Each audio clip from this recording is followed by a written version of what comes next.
Welcome to the Polgar Chess University. In this lesson, I'd like to share with you some thoughts on how to win a won game. Well, let me stop right there, because a game is never won until your opponent either resigned or you gave checkmate. Therefore, never underestimate your opponent's attacking chances, counter chances, even if you have tremendous material advantage. Always be on the lookout for traps and tricks of your opponent. Let me share some thoughts by demonstrating some specific examples. Here we go. Here is our first example, where black has an extra rook. Other than that, the rest is even. As I mentioned, you need to be aware of your opponent's threats.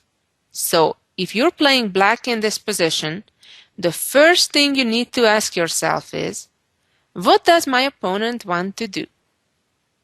Especially when you see pieces of the enemy color, like here the white queen and knight, being near your king, that should always raise a red flag and should be the area of the chessboard where you look out for trouble.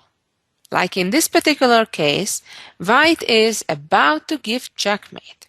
That is, white is threatening to checkmate in just one move, with the cooperation of the white knight and queen.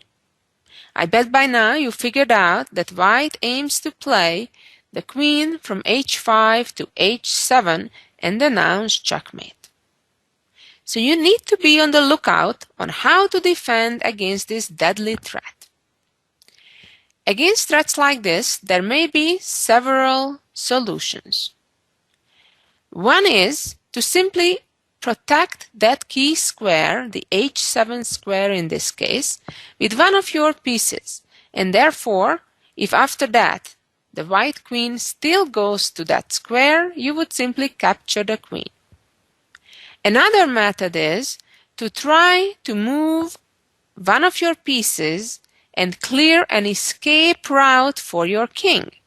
In that case, you would allow that same queen h7 check, but maybe it wouldn't be deadly, and we'll get to that detail in a minute. And yet another method is to capture either the queen if you can, or the supporting piece, which would be the knight in this case, the piece that would protect the queen on h7. So therefore, if you could eliminate of either of the two pieces, the threat would be gone.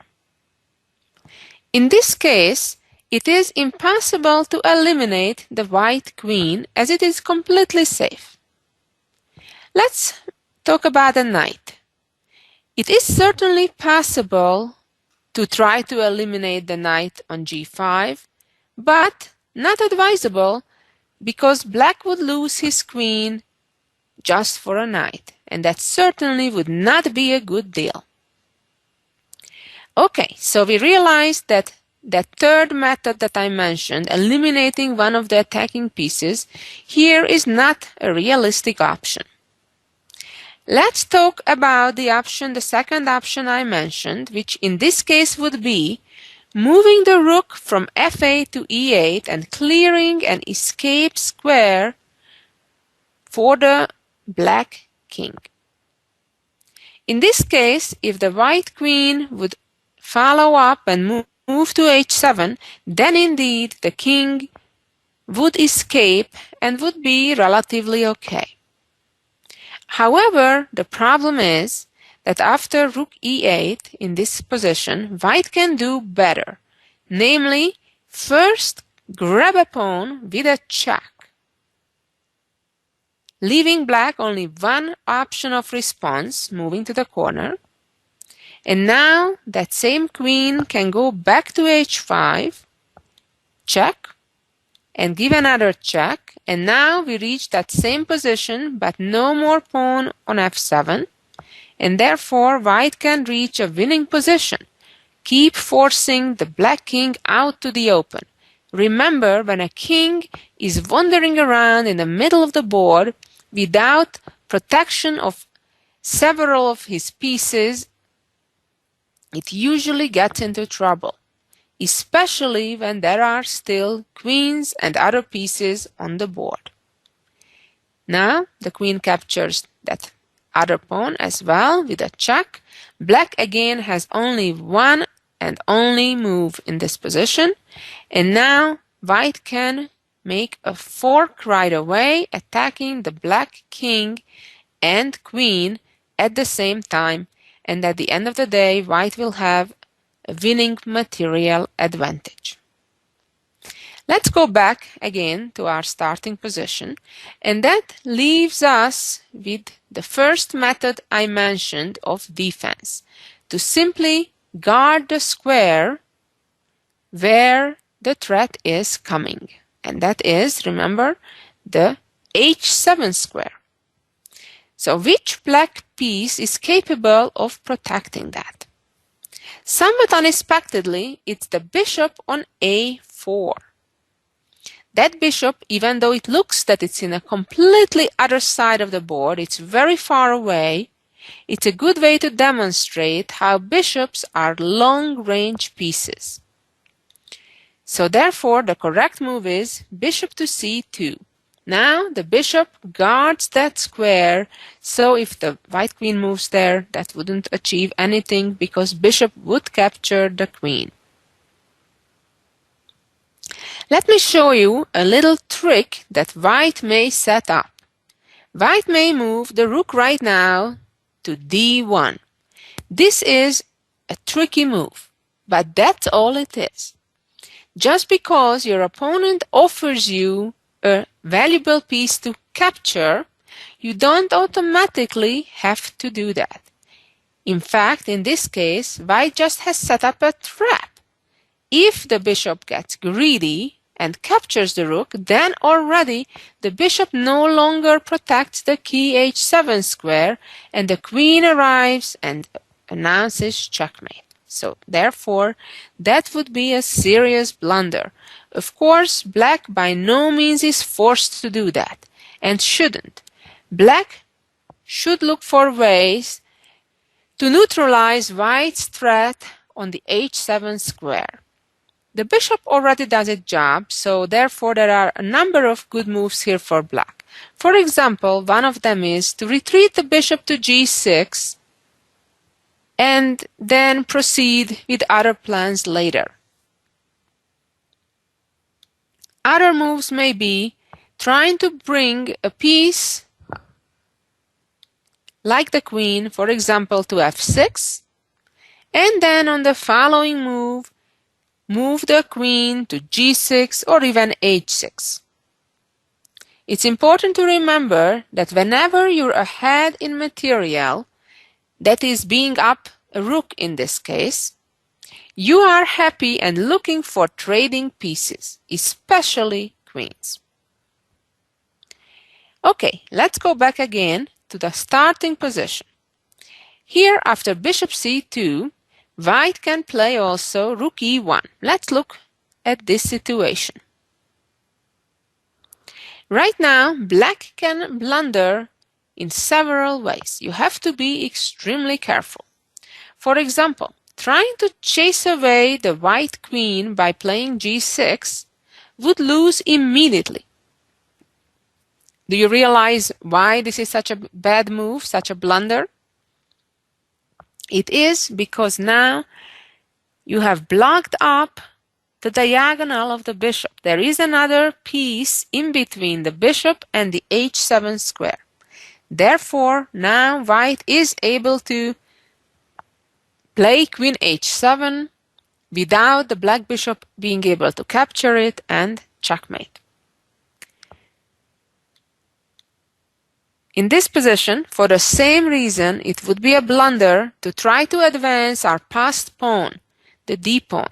Again, that would close up the diagonal and allow the checkmate with the queen. Let's go back and look for a better option for black. Considering that white at the moment does not have an immediate threat, black has a number of good choices. For example, just as we mentioned earlier, bringing the queen out and then try to offer an exchange of the queens. If now white would play rook to e4, black would have a number of good choices to choose from. After this move, we need to realize what's white's threat. First of all, white renewed the threat to checkmate with the queen. And in addition, white may aim to come with the rook to h4, and then with the support of the rook, the white queen can show up on h8 and try to checkmate. While it's absolutely essential that you recognize what your opponent's plans are, you also need to look out for your own opportunities and for the weaknesses that got created in your opponent's position. A very common mistake that beginner players do that they forget about the safety of the back rank. The most common way when that happens is that after a side castles, let's say in this case to the king's side, and never moves the 3 pawns in front of the king. In those situations, the king is very vulnerable if it gets attacked, like in this case with the rook. This is called the back rank checkmate. What happened here is the white rook that was solidly defending the back rank, making sure no enemy rook or queen appears there to checkmate, left, moved to e4, allowing checkmate with rook a1. Now, white can delay the end of the game only by blocking this check, and then after it gets captured, the end result is the same. Of course, that's not to say that in this position, after rook e4, it wouldn't be winning for black if black would simply capture the rook. But in that case, the game may go on for a good number of more moves. Always trying to aim for the best move there is. So the advice is, when you see a good move, look around, see if you have an even better one. Let's move on to a different but very similar position. Here we go. We moved around a few pieces, but the majority of the participants are in the same exact location. Right now, it is white's turn. White again is down a rook, which is a major material disadvantage for white, but all of the 3 white pieces are aiming at the black king and are on the attack. White again has a little bit of an unfortunate situation, namely that there is the back rank problem, the same situation that we discussed earlier. Concretely, it hurts white that the knight is unable to go to g5 right away, which would create some very serious threats of both queen takes f7 as well as queen h7. The problem is it leaves the e1 square unattended. And this would be checkmate. But let's see what happens if now white plays differently, namely plays rook h3, doubling up the forces on the h file, and now white is threatening to move the queen up and checkmate in the corner. As I mentioned earlier, generally it's ideal if you're able to keep your king in its castled position on g8 in this case, without needing to move around, go for a walk in the middle of the chessboard. In this particular case, playing king f8 wouldn't be losing, would still maintain a serious advantage for black. However, it would also create unnecessary counter chances for the opponent, As I said, when a king needs to walk around in the middle, it always is a risk. So, after rook h3, let's try to look for a better move than starting to walk to the middle of the board where it's all open. Again, let's try to look for our methods. One would be trying to get rid of one of the two attacking pieces, in this case the queen and the rook. We talked about the second option, trying to walk with the king. It's an option, but we have a better option. And the third, trying to protect the key square. The key square in this case is the h8, where the checkmate threat is coming. In this case, we are unable to eliminate either of the two attacking pieces. Therefore, our best attempt is to guard the h8 square. But which piece can do that? In this case, it's a tricky situation, because in reality, we're not moving the piece that will guard that square, but we're opening up the diagonal by moving a pawn, g7 to g6, and now the bishop from a1 is guarding that key square. So let's move on. Queen moves to h7 and the king to f8. It's true that the chase started. However, if white follows up with another check, we can end the chase right there without needing to move out to the middle of the board, because the bishop can block. So these are the defensive techniques that I suggest you remember to avoid giving your opponent unnecessary counter chances. Let's look at this position and see how else may white try to develop an attack. We already talked about what happens if the white knight would move. In addition to the black queen being able to capture it, of course, again it would allow the checkmate on the back rank. So therefore, that's not a concern in this position. Okay, so let's say white plays g3, clearing the back rank problem, so the knight now is free for the future. Well, the first thing I'd suggest, retreat the bishop. The bishop doesn't really belong in the corner, even though it did its job in guarding against the checkmate earlier. However, it can defend even a lot more efficiently when it's back there right near the king. Now, as you can see, the white queen is semi-trapped. All black would need to do is to attack it in order to actually capture it. But in the meantime, anywhere that queen would move to, it could be captured. But let's assume your opponent does not resign and still keeps fighting. And I'd like to show you that even after we solved a good number of the challenges on the defensive side, there are always ways to misplay the game and lose even a so-called winning position. Let's for a moment forget about what black should play and assume that black advances the passed pawn, which is not a bad plan in itself. And now white could play rook to f4. And a lot of, again, inexperienced players like to give a check when they see one, which of course is not automatically meaning that it's a good move. In this case, it really didn't have much of a purpose. d3. Again, the plan is good, but it's a little bit ignoring white's threats. Knight h4.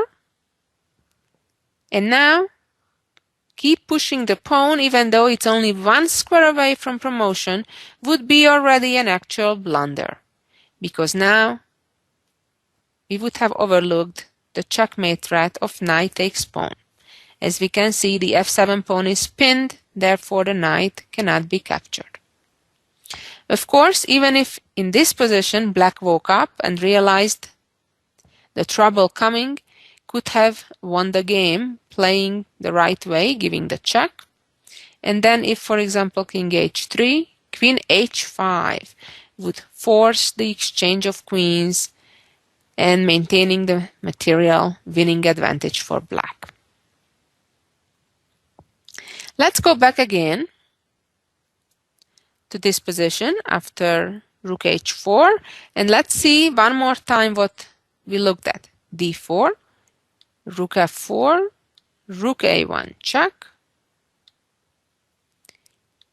king g2, and d3. Another option that white may continue the attack with is to play queen g6. This wins a pawn and creates an immediate checkmate threat. Here black needs to be somewhat careful. For example, playing f6 would allow the continuation of white's attack by playing knight g5 and now threatening to checkmate with queen f7.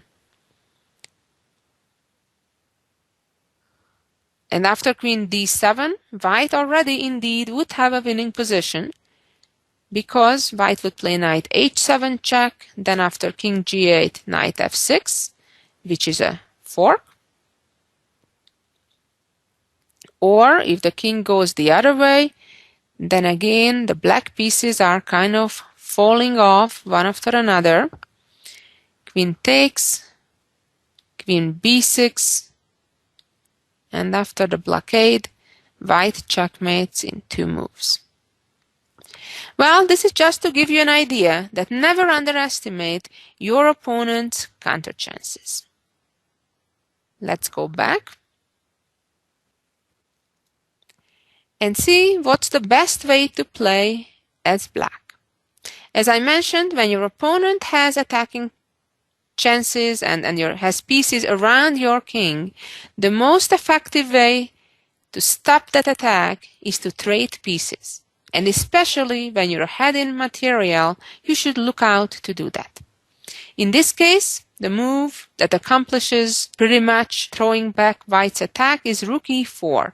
Now, the white rook either needs to trade or needs to move back to h3 where it came from, where it's completely inactive, has no moves, no place to go other than places where it would be captured.